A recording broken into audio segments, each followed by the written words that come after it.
Hi, it's John Glynn, and in this session I'm going to look specifically at the colour swatches that you have in the toolbox. At the very bottom of the toolbox you'll have two squares, one black, one white, and we're going to have a look at those in detail and what they actually mean. Okay, so I'm going to just click them on,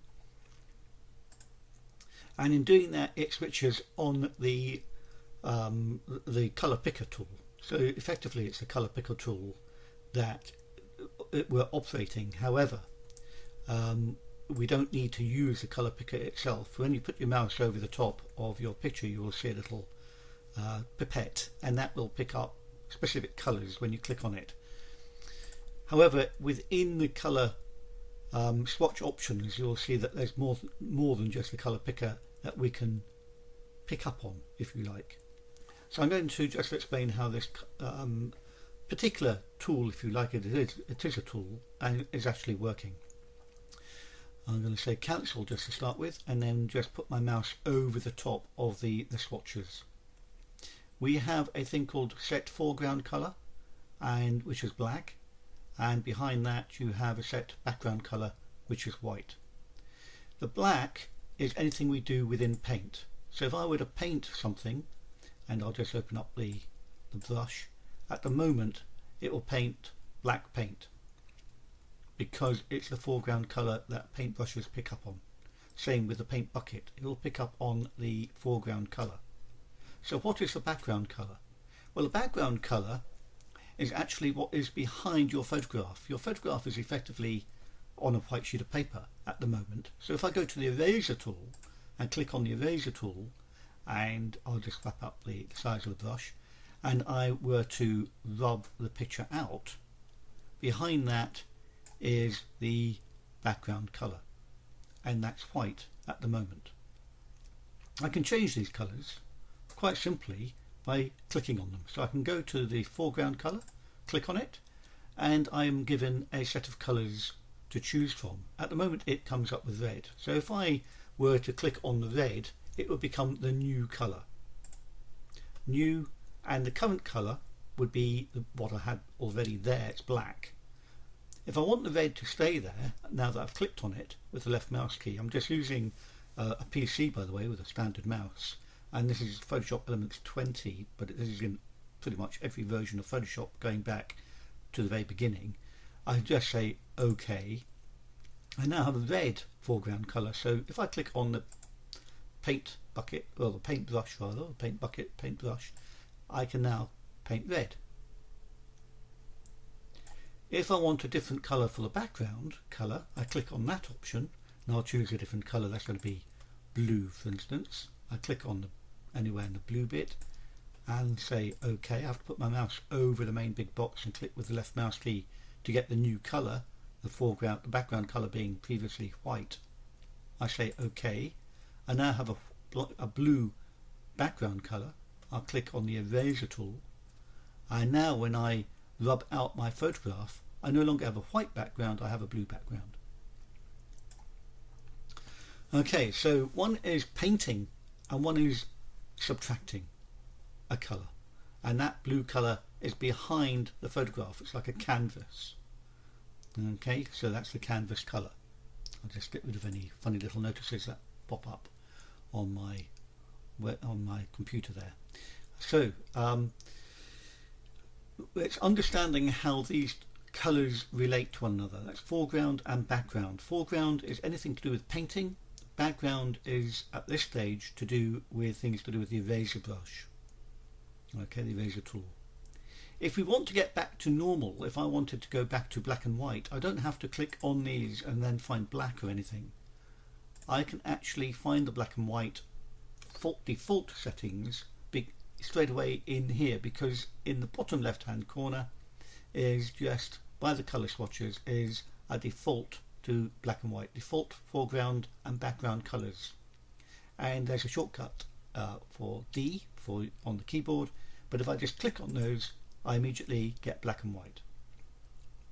I also have a two-way arrow, and that can swap the colours over, so no matter what colour you've got you can swap them from being foreground to background to background to be foreground. Okay, by swapping them over. So if I had different colours, if I have the red again, I say OK, and I go back and I have the blue again, and I say OK, and I want them to swap over, all I now need to do is click those double arrow and I can swap them over. So the foreground now becomes blue, background becomes red, and vice versa. So you can swap them over as much as you like, and also you can get back to the default settings by just clicking the little black and white option as well. Okay, I'm going to undo what I've been doing there. Clear history, say OK.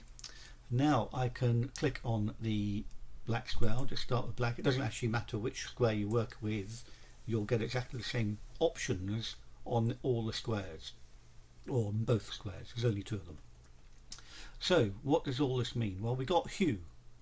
We have a hue option here. H is for hue, and as I move my cursor down the hue options, there's two little arrows, but just put your cursor inside the colour and drag up and down, and you'll see that the hue changes. Hue is always to do with colour. Okay. The S is how strong the colours are. Saturation. So anything that's strongly saturated will be well, 0, and let's just put in a different colour. 255 is a different saturation. You get colours. So that's the colour saturation, how strong colours are. The bigger that number is, the stronger the colour will be. So that's 25. If I put in 50, I get a stronger purple. If I put in 90, I get even a stronger purple. So the bigger this percentage sign is in saturation, the stronger your colour is that you've chosen. Okay, so hue is the colour that you choose. Saturation is the strength of colour. The bigger the percentage, the stronger the colour is. The lower the percentage, the weaker the colour is. The more white, it's like paint basically. 10%, 90%. You can see the difference. And the other one is brightness. B is brightness. How bright is your colour? That's a lower number will make it much darker. A lighter colour, a higher percentage rather, higher percentage will make the colour lighter or brighter, if you like, a brighter colour, so you can actually see it's purple. And somewhere in between, if I say 50, it makes it a darker shade. So that's brightness. B is brightness, S is saturation, the strength of colour, hue is the shade of colour. Okay, you can click on them. You can just change the numbers without even clicking on them. You can change the numbers, and that will, so brightness you could change to 90. You can see that it will change even though I haven't clicked in the little box. It will still change the number anyway. Okay, have a go at what they all do. It's quite interesting. Red, green and blue. Red, green and blue makes white light if they're all equal. Otherwise they make different colours. As I move my hue up and down, the red will change depending on how much red there is, the green will change depending on the amount of green, and the blue will change depending on the amount of blue. Okay, so colours will have a specific percentage of each of these red, green and blue in them to make a colour. If you think there's, in Photoshop, there's somewhere in the region of 255 shades or tonal ranges of grey, so if I put in this number red 127, and I 27 would be good, and I do the same in here. I'm obviously putting in odd numbers here, 1, 2, 7, and the same in this one, green 1, 2, 7, and then the same in the blue 1, 2, 7. I get a perfect mid-tone grey, 50%. There we are, 50% grey, perfect grey, because there's 255 shades of tonal ranges of grey effectively in Photoshop, from black through to white. Halfway, if you put that in, it's pretty much half, 50%, and you get a perfect grey tone. Okay, so red, green and blue make up all the colours. by putting that in, you will get a perfect grey. If you know your number for colour, you can just punch in specific colours. So if you're looking for a particular shade of green, it might be that you would then punch in the number for that green, and as long as you want the same shade of green all the time and you know those codes, you will always get it. Okay, so that will give you percentage of red, green and blue. Below that is a hashtag number which is related to web colours, hexadecimal colours, which are to do with the website codes. So it's probably not going to be relevant for most people just dealing with normal photography, because we can see a great many millions of colours on a monitor and in a print, but in a website there are fewer colours. So this is where we have web only colours or only web colours. If I click that, you'll get fewer range of colours to work with.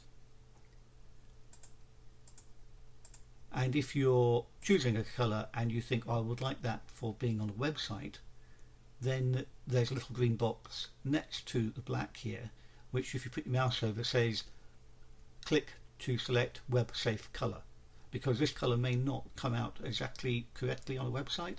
So you click this little box, it might need to move so that it's in the right position for web safe colours, so that it would appear correctly as that shade of green in your website. Okay, just that kind of thing. It may not be that important for you to be aware of the colours for your websites, but it might be for some people. So if you know a specific colour that you're looking for, it will have a code, and you can punch that code in and everything there will appear with red, green and blue with that code. Okay, so when you're choosing colours, for most people in photography, you're going to be looking at the general sort of hue. You'll choose your colour by clicking on it with the left mouse key. You would then say OK, and it will appear, in this case, in the top. If you want the background to be green, you can just flip it, or you can click on the background, and again, as you see, you get the same set of options, and you can again choose a colour, say OK, and you'll have your background colour. Okay, so effectively that is all there is to the colour swatches. If there's a specific shade within your picture you're wanting, then the easiest way is to pick that up with the colour picker. As you'll notice, the colour picker tool is actually on anyway, and if you look at my website or the earlier tutorials, you'll notice that there is one specifically for the colour picker, which is to do with the sort of choices at the bottom of your photograph. But you can just click on a particular part of your photo, and the computer will try and choose a colour as close as it can to that particular shade that you've put your mouse over. Okay, so have a go, see what it does. You'll notice that the colours will change accordingly, and so will the strength of the colours and so on in the process of doing that. Okay, thank you for watching the video, and I hope that this has explained a little bit about the colour swatches.